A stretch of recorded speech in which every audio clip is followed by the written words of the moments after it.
Today, I want to talk about probably the nastiest two words you're ever going to hear. These two words send chills down everybody's spine. And when I say everybody, and I'm talking about employer and employee, you're fired. I know we make a joke about it sometimes. I say, oh, you're going to get fired. We're going to do this. And we truly joke about it. But at the end of the day, those two words send chills down both sides of the fence. And I want to talk about both sides before we start talking about the solutions, because I really want to drive it home. When you get fired, if you were really true to yourself, you would have known way ahead of time. And I'm going to throw myself on the bus because I have been fired once when I was 16 years old.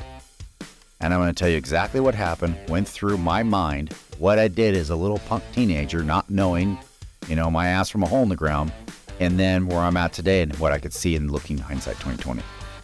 For me, I was a bagger at a grocery store, and my job was to bag groceries. Now, being the competitive person that I am, I bagged groceries faster than anybody else in that line. There was probably 8 to 10 baggers there, and they usually had 5 or 6 on staff at any one time. And I could bag the groceries faster than anybody else, and I bagged them in a certain way. The canned goods and the heavy stuff goes on the bottom. The bread and the eggs go on top. So people, when they get home, their bread's not squished and all that. You want to be cognizant of it. They're going to put the bag in their car. The car's going to bounce around. So as you bag it, there is a little bit of a science to it. It's not rocket science by any means, but there's a little bit of a science to it. And I could bag groceries faster than anybody else. I could fly through it. And then after a year of being there, they started saying, hey, this department needs somebody to do promotions. So they would interview all the baggers, and they promoted from within. So great. So I go to the interview and I don't make it. Somebody else does. Well, they had seniority.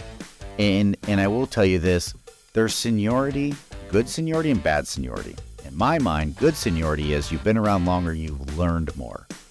Bad seniority is unions. That means you're just there because you're there and therefore you must get promoted. No. In my world, the more you know, the more valuable you are, then you should be promoted to something else because you've learned everything. So for the first 2 or 3 times, they promoted and I never got it. Then something happened.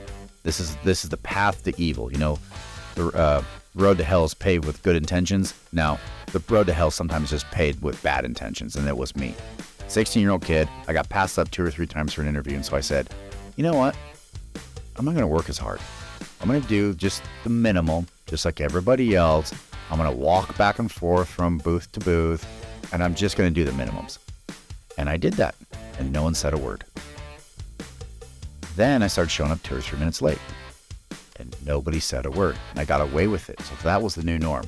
Do the minimum, show up a couple minutes late, leave a couple minutes early.